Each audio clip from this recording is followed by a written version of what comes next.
Olá, está começando o Toque de Vida deste domingo. Entrevista, informação e reflexão bíblica aqui na sua Ubra TV. Participe conosco!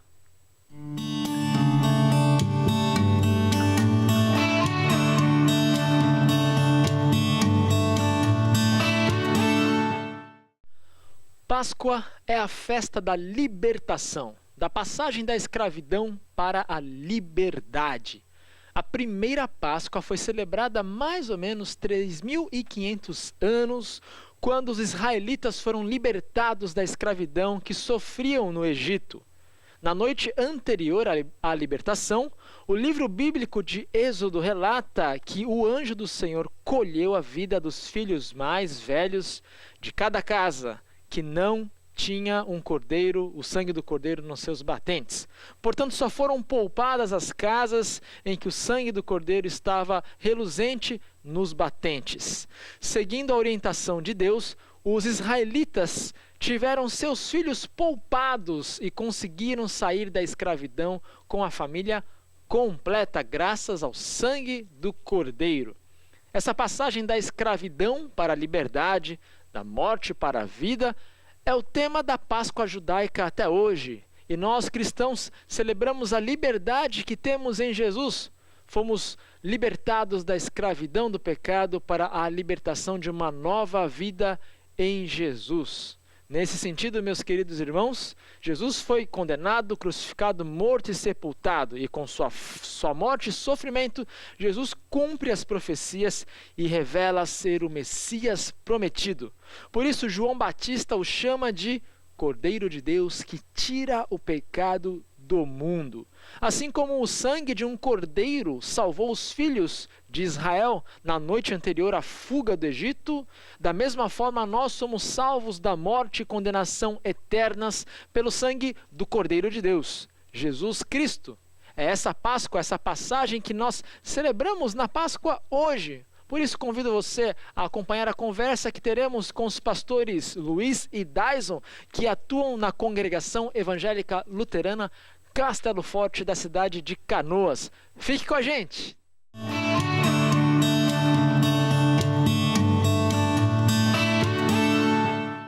Muito bem, vamos conversar com os pastores Luiz, pastor Dyson.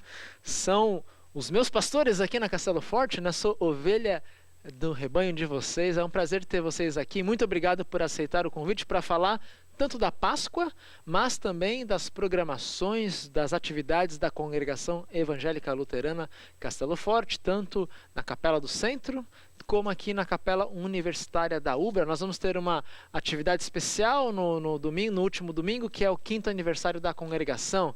Mas antes de falarmos dos nossos assuntos, vou pedir que vocês se apresentem para o público de casa, por favor. Muito bem, de nossa parte também é uma alegria muito grande estar participando desse programa.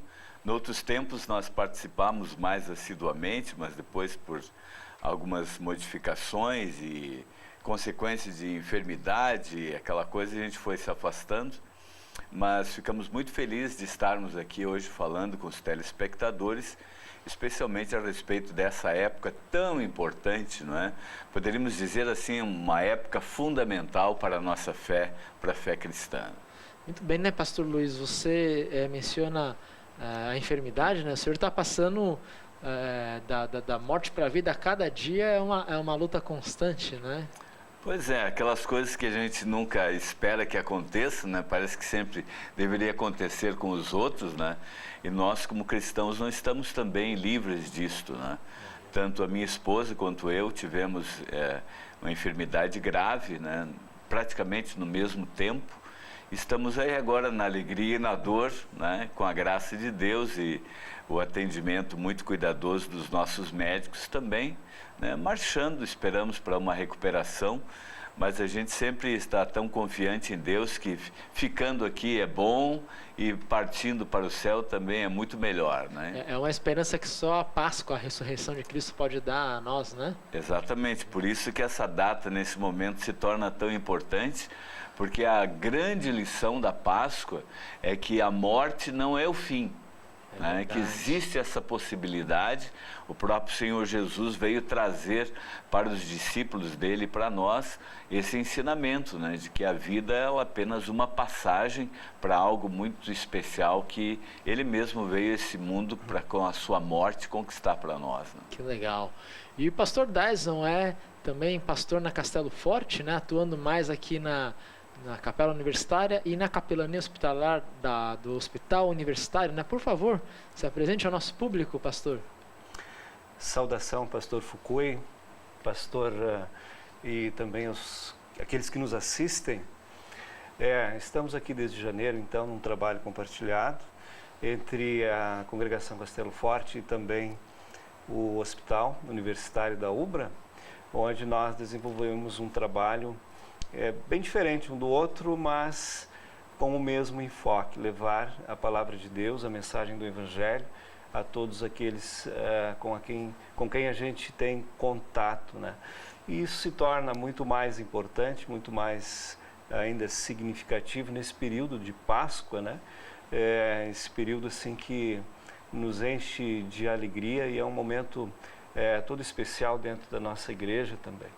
Muito bem, né? A Páscoa tem origem, então, lá na história de Êxodo, que é o segundo livro da Bíblia, né? Na verdade, a gente tem que falar um pouco de Gênesis com José no Egito e os irmãos e o pai dele indo para o Egito para comer, para ter terras aráveis, para sobreviver à fome e à seca, né?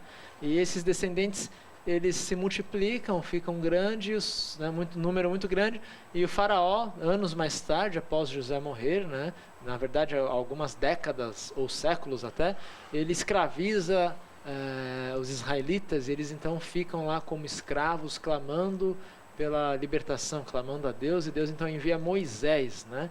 E aí na luta de Moisés, pregando a palavra de Deus para libertar o seu povo, para libertar o povo de Deus, o faraó sofre 9 pragas ali, diversas atrocidades, para Deus tentando mostrar para o faraó e para o Egito de que ele era o Deus verdadeiro, que queria a libertação do povo dele, né? O faraó não atenta ao chamado de Deus, né? E aí vem a 10ª praga, que é o contexto da Páscoa israelita, que é a origem da nossa Páscoa, né? Explica para o nosso povo, né, o que aconteceu naquele dia anterior à libertação, né? Por que o sangue do cordeiro? Por que eles tinham que fazer, pintar as portas e os batentes com esse sangue? Essa é uma relação assim histórica que muitas pessoas que não estão assim atentas ao texto bíblico, que não conhecem a história bíblica, eles têm dificuldades de compreender. Como é que existem 2 Páscoas? Por exemplo, Jesus, hoje nós celebramos a Páscoa, que é a ressurreição de Jesus, mas Jesus foi a Jerusalém para comemorar a Páscoa, né? Então, que havia Páscoa antes da Páscoa, né? E na verdade sim, né? Porque a Páscoa ela já era celebrada muito tempo antes da nossa Páscoa, né? Então, os judeus, claro, estimulados por Deus, eles pegavam essas datas que eram importantes para eles, né, como povo, e celebravam anualmente. Não como nós hoje, como uma oportunidade da gente ficar sem fazer nada e sair para passear, né? Mas os feriados eles eram marcados por um tempo de reflexão para pensar no modo como Deus tinha agido em favor do seu povo, né? Então era uma reflexão, um período de reflexão. Como é que Deus agiu no passado e como é que Ele pode agir também no nosso presente. E essa história então da Páscoa, ela se tornou uma grande festa exatamente na última praga, né? Uma coisa tão terrível que ocorreu aos egípcios e que sinalizava ali para uma coisa tão boa. Nós sempre dizemos que na palavra de Deus, Deus fala conosco através de lei e evangelho, ou seja, através do seu juízo e através do seu amor. E na história da Páscoa nós vemos exatamente isto, como é que Deus exerce o seu juízo para o faraó e para o povo do Egito que não queriam reconhecer, né, os seus erros, né? E com o seu povo ele trata todo mundo com bondade. Então Deus havia dito a Moisés que anunciasse ao faraó que ele deveria deixar o povo de Israel sair, que já estava escravo por 400 anos, não é? E aí o faraó, muito embora já tivesse sido abatido por 9 pragas assim que teria amolecido o coração de qualquer um. Não deixava dúvida, né, de que Deus estava do lado de Moisés. Exato, né? Então aí ele, pela última vez, ainda endureceu o seu coração, e então Deus disse que enviaria um anjo que iria tirar a vida de todos os filhos mais velhos, dos primogênitos que havia na terra do Egito. E aí Moisés, preocupado, ficou pensando, mas isso vai ocorrer também para os filhos mais velhos do teu povo, do povo de Israel? Então Deus vem com a sua graça aí, né? E ele diz, não, cada família deverá matar um cordeiro. Chama atenção para o animal, não era uma galinha, era um cordeiro. E deve então pegar o sangue desse cordeiro e passar na beirada da porta. Então, quando o anjo passasse por aquelas casas onde havia o sangue, ele iria passar por cima. Por isso, Páscoa, a palavra Páscoa significa passagem, né? Passar por cima.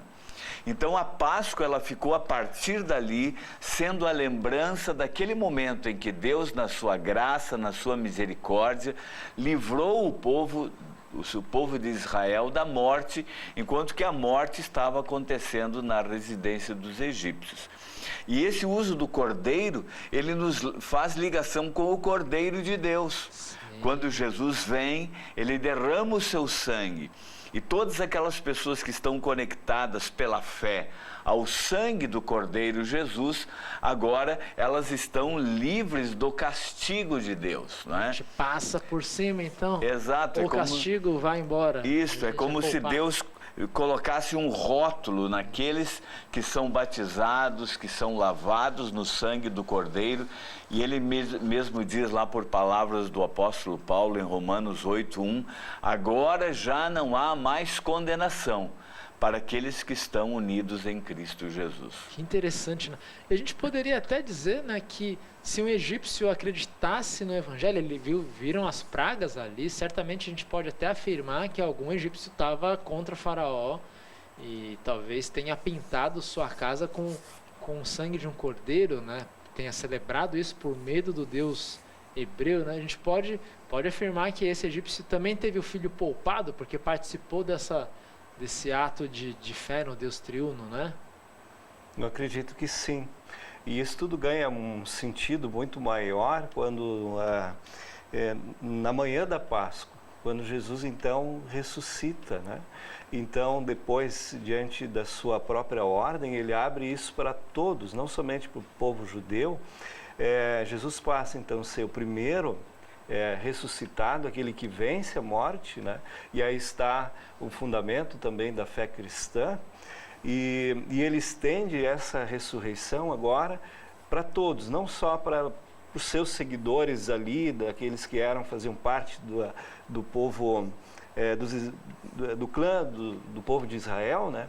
Mas também para o povo gentil, e isso já começa ali também, no deserto, no momento então que o povo de Israel sai debaixo do jugo dos egípcios, né? Ali está representado algo que se concretiza na manhã da Páscoa. Verdade. E a gente pode fazer o link entre a libertação do Egito, o povo então está livre do faraó, com o Monte Sinai, né? Com os 10 mandamentos, que acontece dias depois ali no Monte Sinai, quando Moisés recebe as tábuas da lei, das 10 palavras, que nós cristãos chamamos de 10 mandamentos, né? O início dos mandamentos, na verdade, não é em si o primeiro, né? O que a gente conhece como primeiro, mas é quando Deus diz ali, eu sou o Senhor teu Deus, que te tirei da escravidão do Egito, né? O que isso se reflete, por exemplo, em nós cristãos e os mandamentos? Será que a gente pode afirmar que os mandamentos não são especificamente uma ordem em si, mas eles mais escrevem o que o cristão produz a partir da liberdade que nós temos? Não somos mais escravos do pecado, mas agora somos livres? Muito interessante a sua observação, porque quando nós pensamos em mandamentos, né, logo pensamos de alguém de quem nós não gostamos, que está nos mandando fazer aquilo que nós não queremos, né? Então, essa introdução aos mandamentos que está lá em Êxodo 21, ela é fundamental para que a gente possa entender todo o resto, né? É a mesma coisa como se você estivesse dando o seu primeiro passo numa caminhada que você espera seja uma grande aventura, né? O primeiro passo é o mais importante. Então, quando nós estamos ensinando os 10 mandamentos, eu acho que é comum a todos os pastores, que a gente, antes de chegar no estudo de cada um deles, até porque eles começam dizendo não, não, não, né? Que a gente esclareça para as pessoas quem é o Deus que está lhes dando aquelas ordens, né? Porque se você anda pela rua, por exemplo, e você ouve alguém gritando assim, se deite no chão. A primeira tendência da gente é a gente olhar e tentar analisar quem é essa pessoa. Porque nós não conhecemos a voz, pode ser uma pessoa mal intencionada que quer nos tirar qualquer resistência, não é?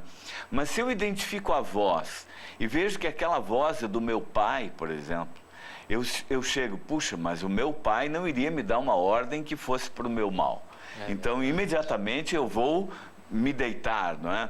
É como aquele soldado no exército que de tanto ele ouve as ordens do seu sargento e das patentes maiores, que aquilo é uma coisa automaticamente, né, que ele faz. É porque ele sabe que aquilo é para o seu bem. E assim também, quando Deus lembra para o povo quem ele é, o que ele fez em favor do povo, aí as pessoas dizem, então muito bem, então o que o Senhor tem a nos dizer? Sim. Aí ele diz, então não tenham outros deuses, não tomem meu nome em vão, santifique um dia de descanso, e assim vai, não é? São aquelas palavras que indicam para nós, não é, o que nós podemos fazer agora para agradecer a esse Pai tão bondoso. Se ele fosse falar conosco hoje, ele iria dizer assim, eu sou o Deus que te recebi na minha família no dia do seu batismo, eu sou o Deus que te guardei quando você era ainda uma criança, nos seus primeiros passos, no seu dia de doença, em que a sua mãe estava lá preocupada. Ele teria tanta coisa, e nós teríamos tantas coisas também para lembrar que o Senhor faz e continuará fazendo ao longo da nossa vida. É verdade, né? E assim, para ele nos libertar da escravidão, do pecado, né, não foi só matar um cordeiro e pintar, né? Ele teve que sacrificar o próprio filho dele, por isso Jesus é chamado de cordeiro. Todo culto toda missa, todo culto a gente canta isso, né? Cordeiro de Deus que tem de pecado, tem de piedade de nós, né? Cordeiro de Deus que tira o pecado do mundo, tem de piedade de nós, né? Então, não resta a nós seres humanos a não ser realmente, quando alcançados por essa graça e amor, obedecer a Deus em gratidão, né? O Senhor também é pai de adolescentes, né? O Senhor dá alguma ordem assim porque quer o mal das crianças, ou o que motiva o Senhor a dar uma ordem para os seus filhos, pastor Dais? Sem dúvida é sempre uma atitude de amor antes de mais nada, né? Sempre quando a gente orienta um filho, é sempre com muito carinho, com muito amor, e até uma proibição também com base nesse amor, né? E nós podemos dizer então que esse Jesus Cristo, né? Os ensinamentos dele também estão fundamentados com base no amor de Deus, no amor do Pai, né? E eu gostaria de frisar o cuidado que a gente precisa ter ao ler as Sagradas Escrituras, porque muitas vezes nós colocamos os nossos pressupostos na leitura da palavra, né? Então, muitas vezes a palavra nos diz que nós devemos obedecer, imediatamente nós concluímos que nós obedecemos às ordens de alguém severo, né? Alguém que está nos dizendo o que nós devemos fazer. Que inventa, né? Que só inventou uma regra, né? Isso, e enquanto que se nós olharmos um pouco mais a fundo, nós vamos perceber que aquilo ali é uma orientação também, com o objetivo de nos proteger. E assim são as 10 palavras das quais você fala, né? Que são os 10 mandamentos, como nós temos através da Sagrada Escritura, muito também uma orientação amorosa para nos proteger daquilo que pode vir a acontecer se caso aquilo ali não for cumprido, né? Verdade. A gente vai para um rápido intervalo, mas vai ficar uma pergunta no ar, é a seguinte, né? Talvez a gente perceba que ao ler os 10 mandamentos a gente ainda é escravo do pecado. Ou alguém que está ali em casa pensando, puxa, a Páscoa não é para mim. Eu ainda sou escravo do pecado, eu tenho muito a confessar. Será que a Páscoa é para essa pessoa? Ela pode realmente ter a vida pintada, né, marcada pelo sangue do Cordeiro Jesus Cristo, né? Então a gente vai para um rápido intervalo e na volta o pastor Luiz, pastor Dyson, que são ministros, pastores da Congregação Evangélica Luterana Castelo Forte de Canoas, irão responder essa pergunta. Fique com a gente!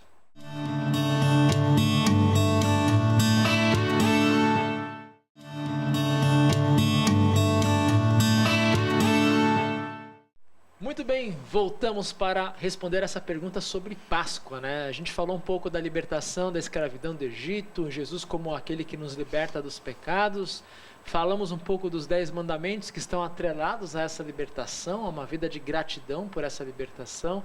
Mas ficou uma pergunta, né? Muitos talvez ali em casa estão pensando, puxa, mas eu ainda sou escravo de vários pecados, a Páscoa não é para mim, ou Jesus não vive em mim, o que eu faço? O que essas pessoas podem fazer? Esses que estão atormentados ali em casa pelos seus pecados, estão concluindo, nossa, eu ainda sou um escravo do meu pecado. Muitas pessoas têm a ideia de que a partir do momento em que você entra para uma vida religiosa, você vai estar livre de tentações ou de quedas, não é? E isso não é verdade, né? Porque a própria palavra de Deus diz que mesmo o cristão tem dentro de si o pecado, que já nasce conosco e que nos acompanha ao longo de toda a nossa vida, até a morte. O apóstolo Paulo, que era o grande, né, o maior de todos os apóstolos, seguramente, ele dizia assim, que ele mesmo gostaria de fazer as coisas boas, mas ele não conseguia de uma maneira total.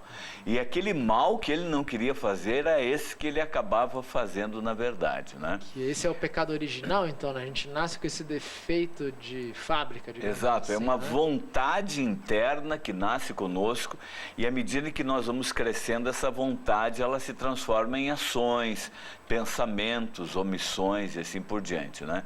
Então, o cristão nunca vai chegar ao ponto em que ele vai vencer o pecado totalmente e nunca vai chegar a um ponto em que ele não vai ter mais pecados a confessar.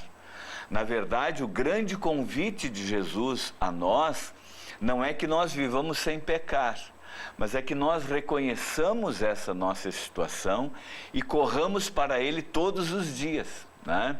Então, quando ele diz assim, venham a mim todos vocês que estão cansados com o peso de seus pecados e eu os aliviarei, ele não está dizendo isso para o incrédulo, para aquele que está longe, no lamaçal do pecado somente. Ele está dizendo isso a todos nós que amamos a Deus, que nos deparamos com os mandamentos e percebemos a nossa fragilidade, a nossa incompetência de conseguir cumprir os mandamentos na sua integralidade. Então Jesus, ele veio para nos libertar do pecado, não no sentido de que nós não vamos mais pecar. Na verdade, ele veio para nos libertar das consequências do pecado. E qual era a consequência do pecado? A Bíblia diz, o salário do pecado é a morte. Aquele que pecar, esse merece ser castigado. Então, o que Jesus veio fazer? Ele que não tinha pecado nenhum, assumiu sobre si o nosso pecado e também o castigo do mesmo, né? Então, agora nós, como cristãos que cremos em Cristo, nós sabemos que não precisamos mais sofrer esse castigo. Estamos livres do castigo. Livres. Quando nós morrermos, estamos na fé em Cristo, não há medo de inferno, de purgatório, seja lá o que for. A gente vai direto para o seio de Deus. Para os braços de Jesus, né, que está nos esperando lá, né? E a ressurreição, pastor, se atrela a isso, né? a essa vitória sobre Cristo, e a ressurreição é um sinal da nossa vitória, então, né? Perfeitamente, porque a morte de Cristo e a ressurreição, aí a gente vai pensar quais as duas são mais importantes. É como uma moeda de duas faces, as duas são importantes ali, né? Então Jesus morreu na cruz, pagou pelos nossos pecados, né? O Espírito Santo cria em nós a fé, e aí quando nós morremos, aí nós temos a oportunidade de experimentar os benefícios do outro lado da moeda, né? Que é esta vida bem-aventurada, feliz, que nos aguarda no céu por um primeiro momento, né? Porque às vezes as pessoas dizem assim, eu morri, eu vou viver para sempre no céu. Não, né? O estágio da alma no céu é temporário, até que possa haver a ressurreição de todos os mortos. Assim como Jesus foi o primeiro, nós todos vamos ressuscitar quando ele voltar, não é? Então aí vamos viver num novo céu e numa nova terra, com um corpo perfeito também, né? Então o nosso próprio corpo vai ser restaurado, mesmo aquelas pessoas que morreram e que alguém diga assim, sumiu, não existe mais nada, pelo poder de Deus esses corpos serão restaurados e viverão de uma maneira plena, aí não mais com o perigo de voltarem a morrer, né? Que bênção, né? Pastor Dyson, sobre alguns símbolos de Páscoa que comemoram essa ressurreição que o pastor Luiz nos fala tão bem, tão bonito, né? Por que nós temos o ovo e o coelho, pastor Dyson? É uma tradição que se iniciou, né? Muito por causa da fecundidade do coelho também, né? E que eu não me lembro exatamente qual foi o ano, mas muito em torno desse mito, assim, né? E ele representa a vida, né? Então, por isso também, a Páscoa é vida, então há uma ligação ali, com né? o coelho, que é muito fecundo, né? Isso mesmo. E o ovo teria talvez essa origem de lá surge uma vida também? Também. Existe uma tradição que diz que numa determinada região, os ovos começaram a ser escondidos dentro da toquinha de coelhos, né? E eram aqueles ovos de galinha que era então tirada a gema e a clara de dentro, eram colocados doces, fechadinhos, bonitinhos, e eram colocados nessas tocas, e era então num determinado momento as crianças eram então orientadas a procurar, né? Isso no domingo de Páscoa. Isso então. no domingo de Páscoa. Acho que é na Ucrânia, né? Que eles Eu não sei exatamente, né? me falha a memória agora. Mas isto se soma, então, a esta símbolo da fecundidade do coelho, né? E por aí começou uma tradição que está presente até hoje, né? Hoje faz parte também desse período de Páscoa, né? É verdade. Me parece que existe assim uma tentativa de associar essa notícia maravilhosa da Páscoa com coisas assim que são do nosso dia a dia, não é? Então o coelhinho, que tem uma produção assim fantástica, então tu imagina assim que o ato de Cristo, ele também ele tem uma influência massiva, né, em todas as pessoas. Produz filhos de Deus, né? Exato, né? A questão da própria vida de Cristo, que vence a morte, e aí tu faz essa conexão com o chocolate, né? Poxa, associa qualquer coisa com doce, chocolate, né? Deve ser uma coisa boa, né? E realmente, né? A notícia de que a morte não é o fim, que é o que todo mundo teme. Quando alguém pensa em morrer, aí pensa, puxa, mas como é que vai ser? E de repente você tem aquela notícia. Muitas vezes já fui confrontado com aquela ideia assim, mas se eu soubesse de alguém que esteve lá do outro lado e voltou para falar como era, então eu acreditaria. Mas é isso que a Páscoa é. Alguém que morreu e que voltou. Só que, infelizmente, nem todos acreditam nisso. É verdade. Né? E essa alegria de Páscoa, ela se atrela à própria congregação Castelo Forte, que agora em abril celebra 5 anos de existência, né? Queria que vocês falassem um pouquinho das programações da nossa congregação Castelo Forte, né? Lembrando de mencionar em que capela acontece, qual é o endereço dela, né? Para o público de casa ir lá e ouvir mais sobre essas mensagens tão maravilhosas que num programa de meia hora, numa entrevista de meia hora, a gente não é capaz de abordar com maior profundidade. Então, você que é aí de casa, você está convidado a conhecer as congregações que compõem, as capelas que compõem a Congregação Evangélica Luterana Castelo Forte. Os pastores então vão mencionar para vocês um pouco dessas lindas programações, por favor. Pode falar. O povo luterano aqui da nossa congregação, nós temos os encontros em duas capelas. Na capela do centro, na Fioravante Milanese 212, e no espaço que nós usamos na capela universitária, né? Então agora nós estamos num tempo assim muito esperado, né? Não só por nós pastores, pelas crianças, pelos jovens, pela congregação toda, porque é o tempo de nós celebrarmos, né? Celebrarmos em primeiro lugar a morte, que parece uma coisa estranha. Como é que alguém celebra a morte?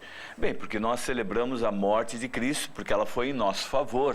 Então é uma morte especial, né? Diferente de um ente querido que parte, a gente não sabe quando vai retornar a ver. Jesus, ele disse que ele iria morrer, mas no terceiro dia logo ele iria ressuscitar.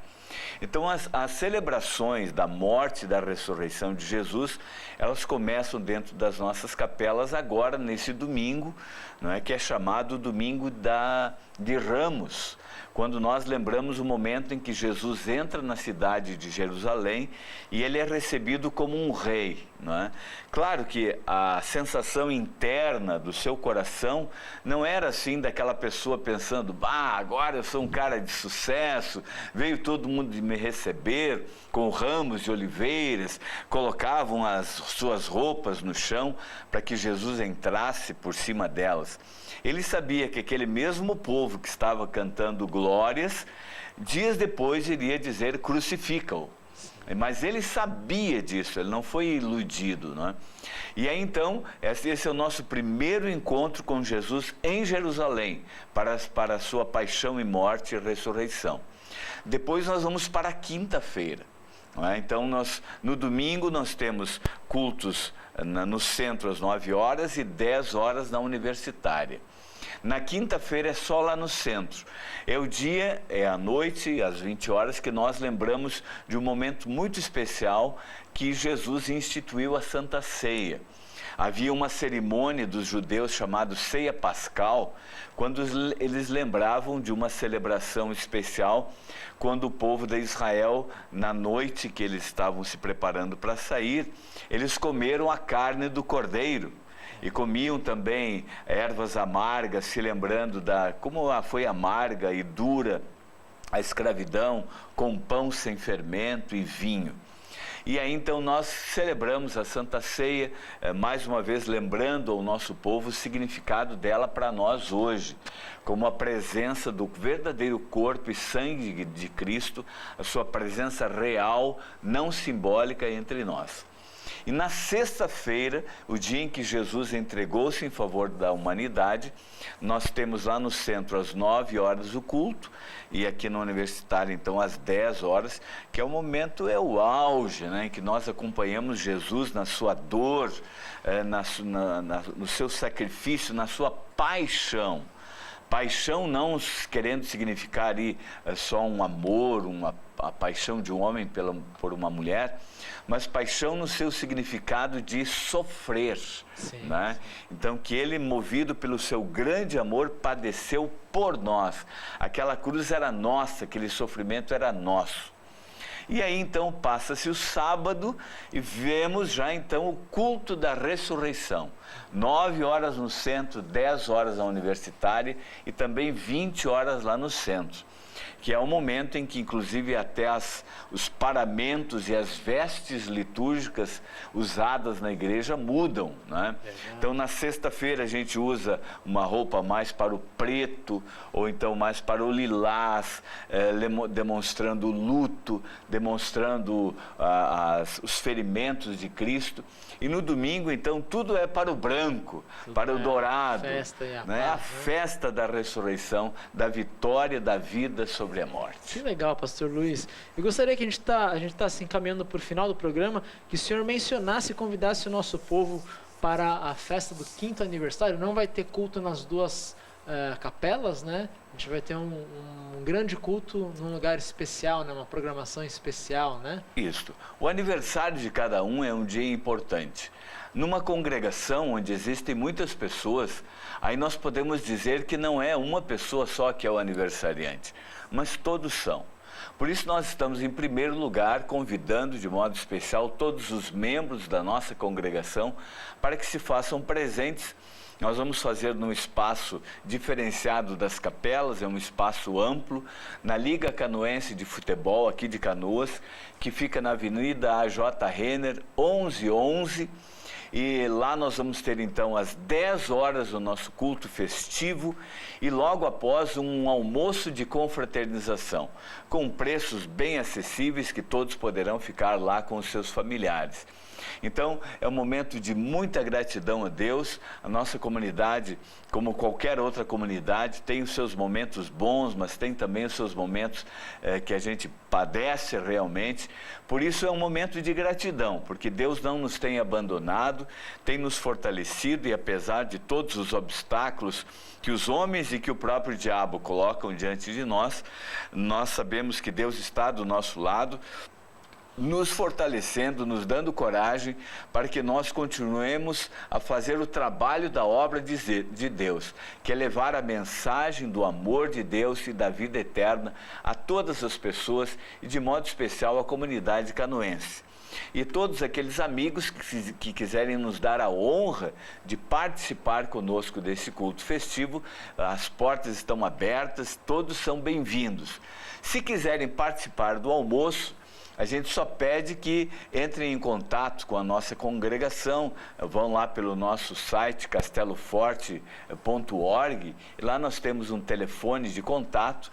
Liguem, guardem os seus ingressos até a quinta-feira antes do dia 28 e que poderão participar então, porque a gente teria muito prazer em ter todos também nesse momento e é claro que a gente não tem condições de atender todos às vezes na última hora, né? Verdade, eu agradeço de coração aos meus pastores, pastor Dyson, pastor Luiz, pela presença aqui no programa. É sempre uma alegria ter vocês aqui. Eu vou tomar liberdade também para convidar você que está em casa. Talvez você não venha aqui no aniversário da nossa congregação Castelo Forte, mas há culto todos os domingos do ano, na Capela Universitária, às 10 horas da manhã, aqui na Ubra de Canoas, e também na capela da rua Fioravante Milanês, no centro de Canoas. É uma capela assim, você entrou na rua lá, você vai saber, é a única igreja lá, e é uma capela bem bonita, grande, né? É fácil de chegar, você desce no metrô ali, rapidinho você está lá no metrô La Salle, né? Rapidinho você encontra Fioravante Milanês e encontra a nossa congregação. Os cultos na Fioravante Milanês são às 9 horas do domingo e também todos os domingos às 20 horas, né? E na quinta-feira às 20 horas também. Então, há um cardápio gigantesco de celebração, de cultos em que lembramos a ressurreição de Jesus. E vocês vão poder conhecer um pouco mais nossos queridos pastores, o Dyson, o pastor Luiz. Fique então na paz do Senhor, fique para o terceiro bloco, nós teremos mensagem bíblica e oração. Muito obrigado pela sua presença.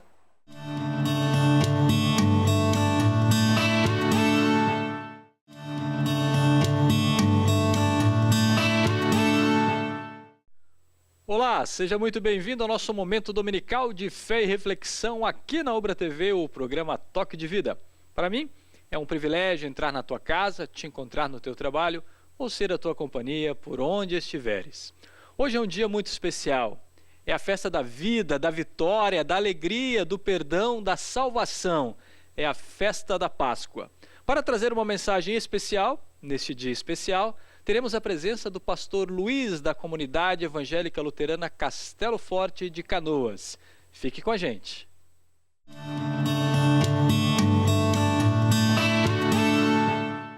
Em nosso encontro de hoje, faremos a leitura do Salmo 16. Neste salmo, temos uma prece pela proteção de Deus contra a ameaça da morte. Há também nele um forte elemento de confiança no Senhor.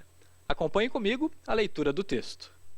Guarda-me, ó Deus, pois em ti eu tenho segurança. Eu disse a Deus, o Senhor, tu és o meu Senhor. Tudo que tenho de bom vem de ti. Como são admiráveis as pessoas que se dedicam a Deus. O meu maior prazer é estar na companhia delas. Aqueles que correm atrás de outros deuses trazem muito sofrimento para si mesmos. Eu não tomarei parte nas suas ofertas de sangue, nem adorarei os seus deuses. Tu, ó Senhor Deus, és tudo o que tenho. O meu futuro está nas tuas mãos. Tu diriges a minha vida. Como são boas as bênçãos que me dás, como são maravilhosas. Eu louvo a Deus, o Senhor, pois Ele é o meu conselheiro, e durante a noite a minha consciência me avisa. Estou certo de que o Senhor está sempre comigo. Ele está ao meu lado direito, e nada pode me abalar. Por isso, o meu coração está feliz e alegre, e eu, um ser mortal, me sinto bem seguro, porque tu, ó Deus, me proteges do poder da morte. Eu tenho te servido fielmente, e por isso não deixarás que eu desça ao mundo dos mortos. Tu me mostras o caminho que leva à vida. A tua presença me enche de alegria e me traz felicidade para sempre. Louvamos a Deus pela sua proteção, pelo seu cuidado, pelo seu amor, por nos livrar do poder da morte eterna, graças ao sacrifício e à gloriosa vitória de Cristo sobre a morte. Amém.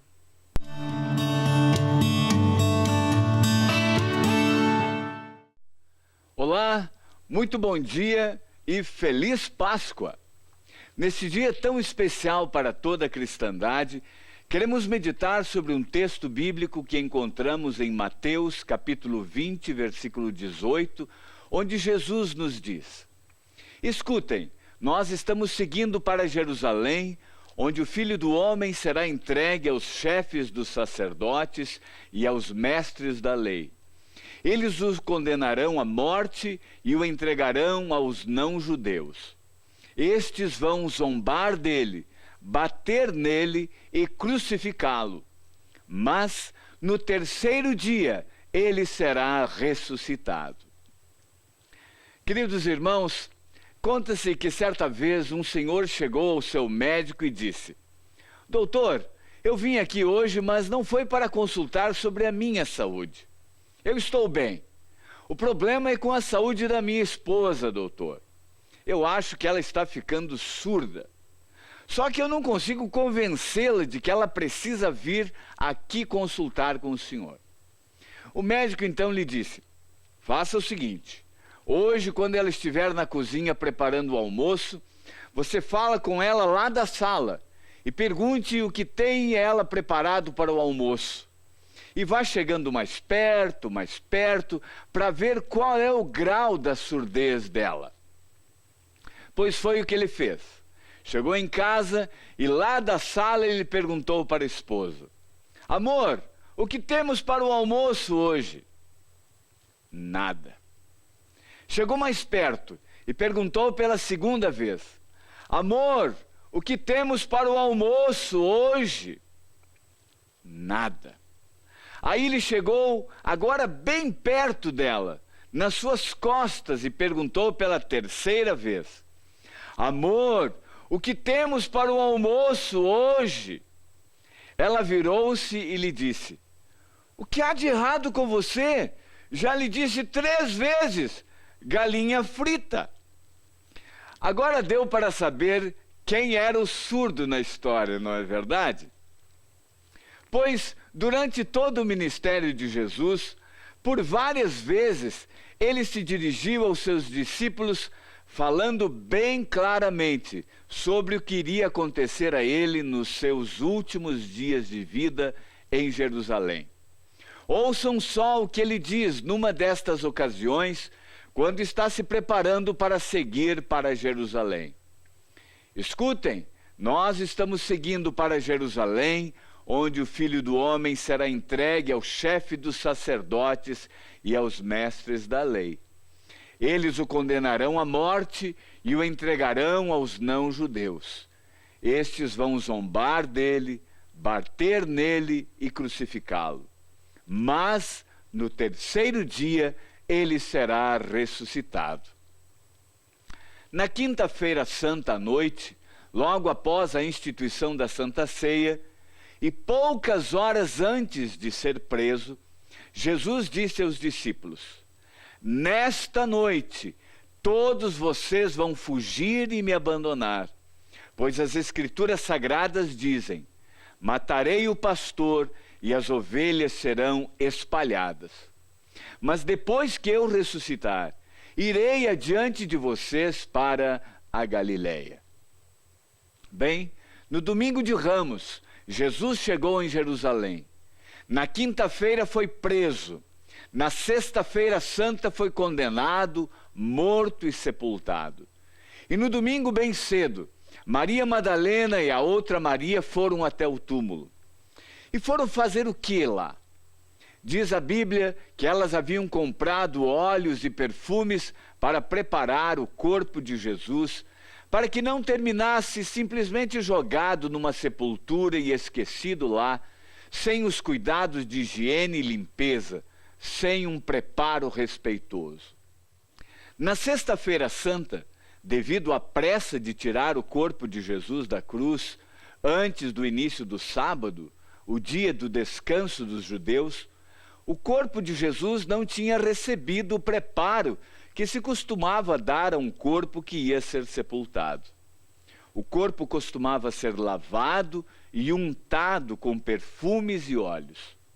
Por isso, no domingo de manhã, bem cedo, as mulheres seguem em direção à sepultura de Jesus. E sabem qual era o único pensamento que tinham na cabeça? Como iriam fazer para rolar a enorme pedra que os soldados romanos colocaram na frente da sepultura? Puxa, mas quantas vezes Jesus tinha falado com seus discípulos que tudo aquilo ia acontecer? Mas no terceiro dia ele iria ressuscitar. Mas no que pensavam as mulheres no dia que deveriam estar esperando ele do lado de fora da sepultura? Quem vai arredar a pedra para nós prepararmos o corpo de Jesus para o seu sepultamento? E outra coisa, vocês repararam quem está faltando nessa visita à sepultura de Jesus? Os discípulos. Onde estão eles? Eles estavam juntos quando Jesus avisou do que estava por acontecer. Os discípulos nem foram lá com elas. E diz o texto de Lucas 24 que mesmo depois que as mulheres lhes contaram o que havia acontecido, que Jesus havia ressuscitado, eles não acreditaram nelas. Pois é, parece que os discípulos sofriam do mesmo problema que nós sofremos hoje em dia. Se alguém faz uma promessa, mas esta promessa demora um pouco para ser cumprida, a gente se comporta como um surdo, porque somos imediatistas e queremos que tudo aconteça aqui e agora. Imagine se precisar esperar mais 2 ou 3 dias. Pois, irmãos, isto é muito sério e tem sido um obstáculo constante para nós convivermos com a palavra de Deus. Porque a palavra de Deus trabalha o tempo todo com promessas. Quando Adão e Eva pecaram e estavam sujeitos à morte, Deus bondosamente prometeu que enviaria o seu Filho para morrer em favor da humanidade pecadora. Quando? Num futuro longínquo. Nenhuma data foi fixada. E o que aconteceu? O tempo passou e poucos mantiveram a esperança. Logo esta promessa foi esquecida. Era como se as pessoas estivessem surdas diante do que Deus prometeu. Quando Deus chamou Abraão e o levou para a terra chamada Canaã, prometeu que lhe daria um filho, e este filho formaria uma grande nação, onde nasceria o Filho de Deus. Quando? Num futuro longínquo. Nenhuma data foi fixada. E o que aconteceu? Gerações de pessoas simplesmente esqueceram qual era a verdadeira razão de Deus ter escolhido um povo como Israel. Era como se as pessoas estivessem surdas diante do que Deus prometeu. Quando os filhos de Abraão já eram um grande povo e estavam escravizados no Egito, Deus lhes prometeu levar de volta para Canaã através de seu servo Moisés. Quando? Num futuro longínquo, nenhuma data foi fixada. E o que aconteceu? O povo nem havia saído do Egito depois de terem sido milagrosamente libertos por Deus através das 10 pragas e já estavam com saudades das comidas deliciosas do tempo da escravidão. Era como se as pessoas estivessem surdas diante do que Deus prometeu.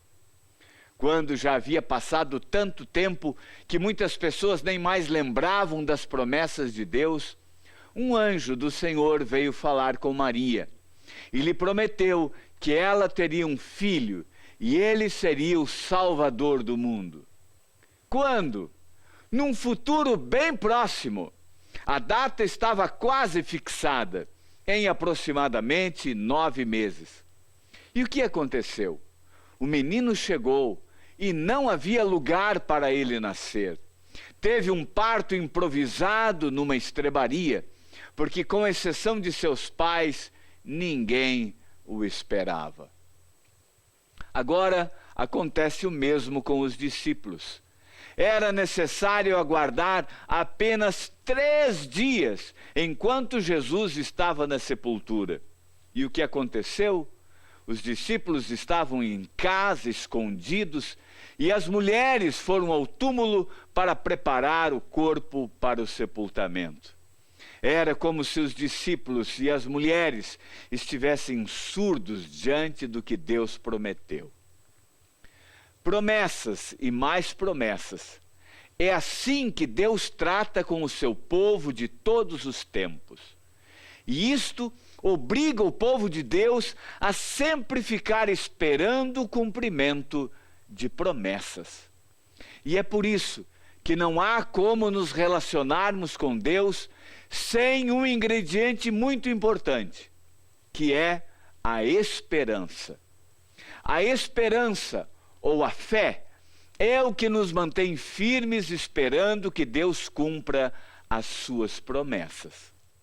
Mas como é difícil para nós ficarmos firmes na esperança que Deus vá cumprir as suas promessas. Por natureza, todos nós somos incrédulos e qualquer coisinha já é suficiente para nos fazer fraquejar na fé. É exatamente por estas circunstâncias que Deus sempre procurou meios de fazer o seu povo olhar para trás e lembrar como as promessas que ele fez sempre foram cumpridas. E dentro desse propósito se encaixavam as festas que havia em Israel, e entre elas a maior de todas, que era a festa da Páscoa. Agora, por que celebrar uma festa com pães sem fermento, ervas amargas, carne de cordeiro, etc.? Porque esta era uma promessa das mais importantes e uma das mais que Deus fez para o povo e que se cumpriu. As festas não eram uma oportunidade de comer e beber, mas uma oportunidade de lembrar como Deus cumpre sempre as suas promessas. Da mesma forma, as festas religiosas que temos hoje, elas servem para o mesmo objetivo. Não tem como objetivo servirem somente de feriados para não fazermos nada, mas tem o objetivo de nos lembrar, a nós que temos a tendência de esquecer as promessas feitas e cumpridas por Deus, como foi que Deus cumpriu todas as promessas feitas aos seus filhos no passado. É por isso que nós temos hoje o domingo de Páscoa. Esta foi uma promessa feita e cumprida, assim como o Natal, promessa feita e cumprida. E isto é muito importante para nós, porque ainda temos muitas promessas feitas por Deus e que ainda aguardam pelo seu cumprimento. E por isso, enquanto olhamos para frente com esperança, olhamos também para trás com confiança que acontecerá em nossa vida como aconteceu com pessoas que outrora confiaram nas promessas do Pai. E o nosso inimigo não quer isto. Ele quer que nós tenhamos dúvidas que Deus cumpre as suas promessas. Por isso, em cada grande festa da cristandade, ele procura desviar a nossa atenção dos fatos realmente importantes. A Páscoa, em vez de nos lembrar a promessa que Deus fez e cumpriu de livrar o seu povo da escravidão do Egito, e de nos lembrar que Jesus cumpriu até a promessa que fez de voltar da morte para a vida, é hoje, infelizmente, transformada numa festa fútil, razão de dar e receber ovos de coelho que nem bota ovo, muito menos de chocolate. O Natal, em vez de nos lembrar a promessa que Deus fez e cumpriu de mandar o Salvador ao mundo, é transformada também em festa fútil, razão de dar e receber presentes num aniversário onde o aniversariante sequer é lembrado. Então, não nos deixemos iludir, irmãos e amigos. Olhemos para as festas cristãs e de modo especial para a que celebramos hoje, como demonstração da fidelidade de Deus, e a recebamos como comprovação de que o nosso Deus não mente e que cumprirá todas as promessas futuras, assim como cumpriu as promessas que fez no passado. Que assim seja. Amém. E mais uma vez, uma abençoada festa da Páscoa.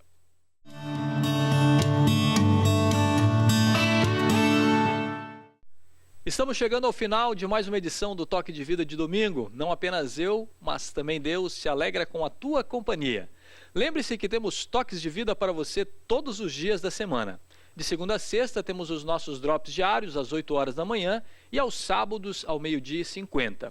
Aos domingos, às 8 horas, nosso programa com 1 hora de duração, trazendo ótimas entrevistas em um enriquecedor momento de reflexão. Se você gosta de ouvir rádio, sintonize a Rádio Mix Porto Alegre 107.1. Lá temos o Minuto Toque de Vida todos os dias por volta das 7 horas da manhã e também por volta das 18h40. Desejamos a todos um dia de Páscoa muito feliz, vivido na alegria da vitória de Jesus sobre a morte e da nova vida que ele promete para todos aqueles que nele creem. E olha, não vão exagerar no chocolate, hein? Recebam o meu carinhoso abraço, que Deus os abençoe ricamente e faça de vocês uma bênção para a vida de muitos. Até a próxima. Tchau, tchau.